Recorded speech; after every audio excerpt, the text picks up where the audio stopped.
We started walking down the stairs. We made it to the 8th floor. Big explosion. Blew us back into the 8th floor. And I turned to Hesh. I said, this is it. We're dead. We're not going to make it out of here. I took a fire extinguisher and I bust the window out. That's when this gentleman here heard my cries for help.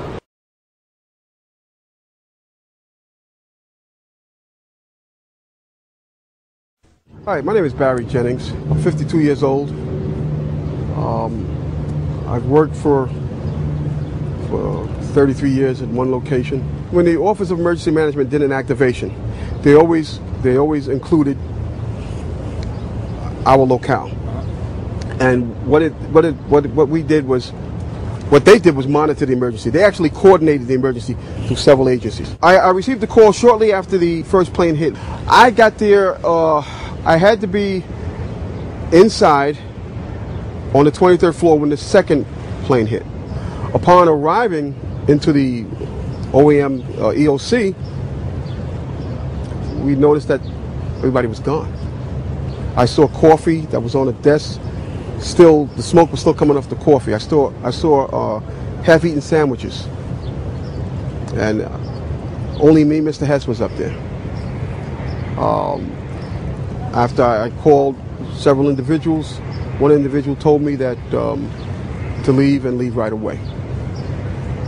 Mr. Hess came running back in and said, we're the only ones up here, we got to get out of here. He found the stairwell. So we subsequently went to the stairwell and we're going down the stairs. When we reached the 6th floor, the landing that we were standing on gave way. There was an explosion and the landing gave way. And I was left there hanging. I had to climb back up, and now I had to walk back up to the 8th floor. When I made it to the 6th floor, and there was an explosion. The explosion was beneath me. Keep in mind now, it's pitch black in there. All the lights went out. So when the explosion happened, it blew us back. I'm thinking I'm standing on the landing. I'm actually holding on to a pole above us. Really? And I had to climb back up because Hess is yelling, what do we do now? I said, there's only one thing we can do, and it's go back up. Both buildings were still standing. Keep in mind, I told you the fire department came and ran. They came twice. Why? Because building Tower 1 fell, then Tower 2 fell. And then when they came back with all concern now, like, to get me the hell out of there. I was trapped in there for several hours. I was trapped in there when both buildings came down. All this time, I'm hearing all types of explosions. All this time, I'm hearing explosions. When they finally got to us, and they took us down to what they called the lobby, because I asked them, I said, when we got down there, I said, where are we? He said, this was the lobby. And I said, you got to be kidding me. It was total ruins. Total ruins. Now keep in mind, when I came in there, the lobby had nice escalators. It was a huge lobby. And for me to see what I saw, it was unbelievable.